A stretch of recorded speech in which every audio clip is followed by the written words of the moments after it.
2023-24 బడ్జెట్లో విశ్వకర్మల కోసం ప్రత్యేక స్కీమ్ తీసుకురావడం హర్షణీయమని కరీంనగర్ విశ్వకర్మ సంఘ ప్రతినిధులు తెలిపారు. విశ్వకర్మ కౌశల్ యోజన స్కీమ్ ప్రవేశపెట్టడం సంతోషకరమన్నారు. ఈ సందర్భంగా ప్రధాని నరేంద్ర మోడీ చిత్రపటానికి పాలాభిషేకం చేశారు. 75 ఏళ్ల స్వతంత్ర భారతదేశంలో మొట్టమొదటిసారిగా విశ్వకర్మల శ్రేయస్సు కోసం ప్రధాని మోడీ తీసుకున్న నిర్ణయం తమ జాతికి ఎంతో ఉపయోగకరమని చెప్పారు. ఈ బడ్జెట్లో బిల్లును ప్రవేశపెట్టిన నిర్మలా సీతారామన్ కి ప్రత్యేక ధన్యవాదాలు తెలియజేశారు.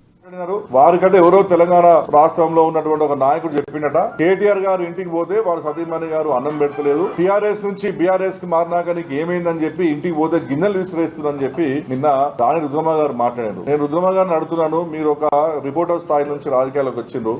నిన్న భారతీయ జనతా పార్టీ అధికార ప్రతినిధి రాణి రుద్రమారెడ్డి గారు కరీంనగర్ లో ప్రెస్ మీట్ లో మాట్లాడుకుంటా నిన్న కేసీఆర్ గారు మొన్న జరిగిన జమ్మికుంట మీటింగ్ లో చాలా బ్రహ్మాండంగా మాట్లాడిన సంగతి మీరు అందరూ తెలిసిందేనే. కేటీఆర్ గారు బీఆర్ఎస్ మీటింగ్ లో మాట్లాడే మాటలకు జవాబు చెప్పలేని పరిస్థితిలో, కేటీఆర్ గారి దాటికి తట్టుకోక జవాబు చెప్పలేని పరిస్థితిలో రాణి రుద్రమ గారు కేటీఆర్ గారి ఫ్యామిలీ వారి సతీమణి గారి పేరు తీసి ప్రెస్ లో ప్రస్తావించారు. దాన్ని మేము తీవ్రంగా ఖండిస్తున్నాం. వారు ఏం మాట్లాడినారు, వారికంటే ఎవరో తెలంగాణ రాష్ట్రంలో ఉన్నటువంటి ఒక నాయకుడు చెప్పినట, కేటీఆర్ గారు ఇంటికి పోతే వారు సతీమణి గారు అన్నం పెడతలేదు, టీఆర్ఎస్ నుంచి బీఆర్ఎస్ కి మారినాక నీకు ఏమైందని చెప్పి ఇంటికి పోతే గిన్నెలు విసిరేస్తుందని చెప్పి నిన్న రాణి రుద్రమ గారు మాట్లాడారు. నేను రుద్రమ గారిని అడుగుతున్నాను, మీరు ఒక రిపోర్టర్ స్థాయి నుంచి రాజకీయాలకు వచ్చిండ్రు.